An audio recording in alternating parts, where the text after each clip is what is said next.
अरे चढ़ली जवानी मोरा अरे उठेला नयनवा अरे मोरे बल्ला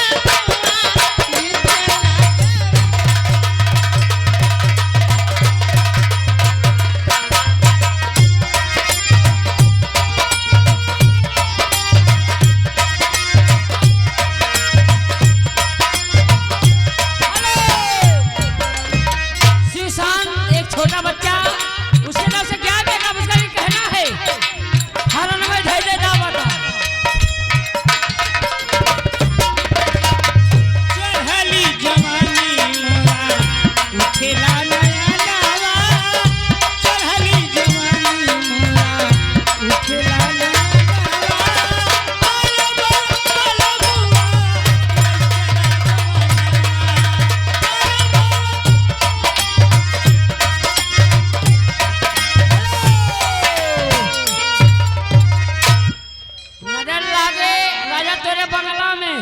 पहले इसके पहले हमने जो ये गाना बोला है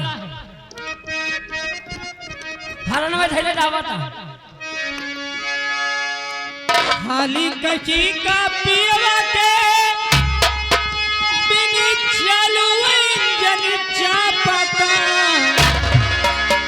खाली कही का पियवा के बिन चालू इंजन चापता अरे नया नया डरई करहावे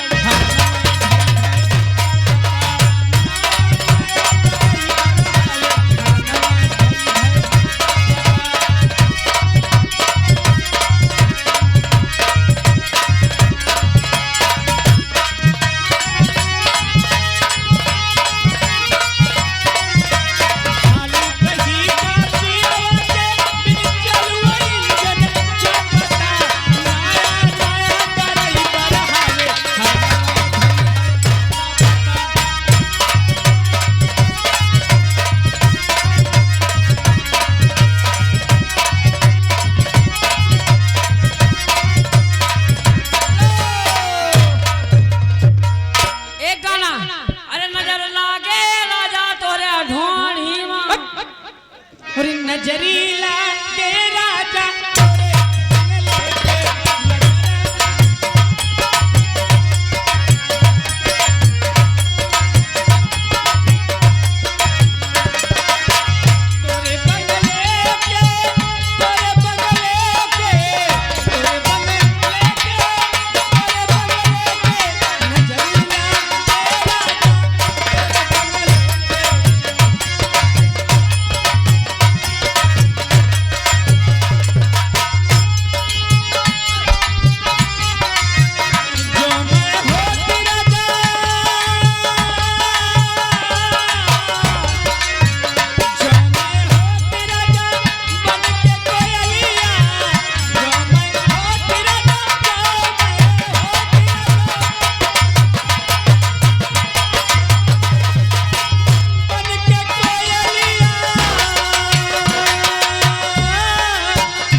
हेलो उस्ताद जी,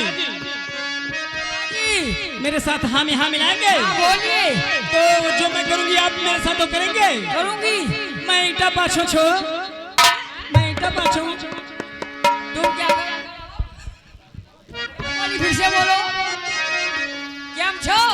हरी चने की दाल राजा,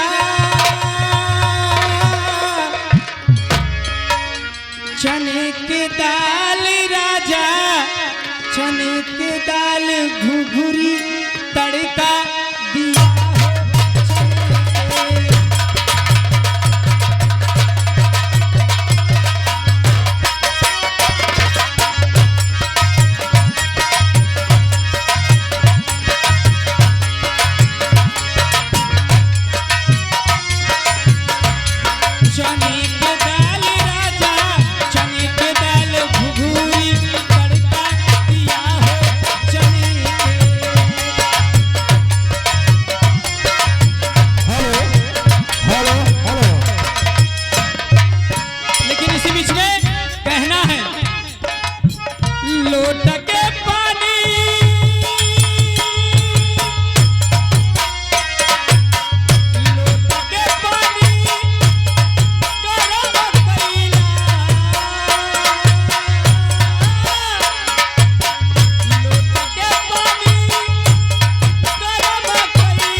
शेरू यादव।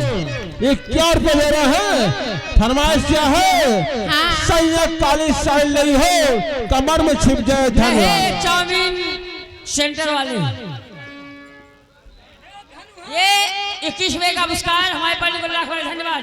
ए जी हाँ इतना तगड़ा मारो, खाली 2 गाना मारना, उसके बाद अंदर जाएंगे आप लोग। हेलो हेलो अरे सैया काली साड़ी लाई दा, अरे सैया काली साड़ी लाई दा, कमर में छिप जा।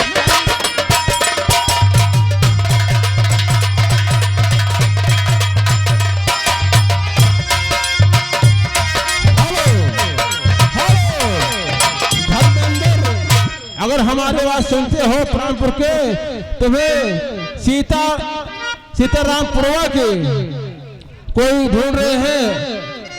धन्यवाद। रवि कुमार ईशांत मिश्रा, छोटा बच्चा है, 21वें का पुरस्कार कहना है अपने माँ बाप का दिल न दुखा, दिल न दुखा। एक भोजपुरी होने के बाद हो जाएगी, लेकिन कहना है राजा जी, राजा जी, ए हो मोरे राजा जी, जाई के विदेशवा विसार तना देवा, हमरा के दूसर वाला प्यार तना देवा।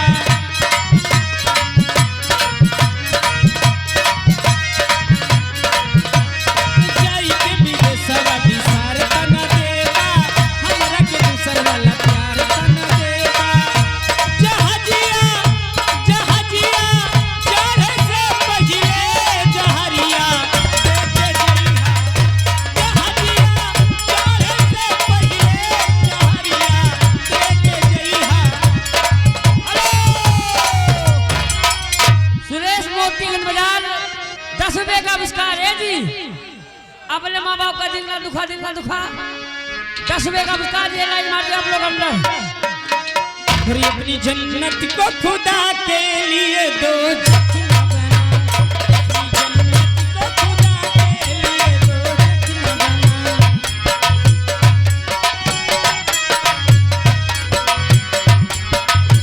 हेलो, ये देखिए हजरहा अंग्रेजी शराब के ठेकेदार। अब यही सोच क्या होता है, ये क्या रुपया दे हैं तो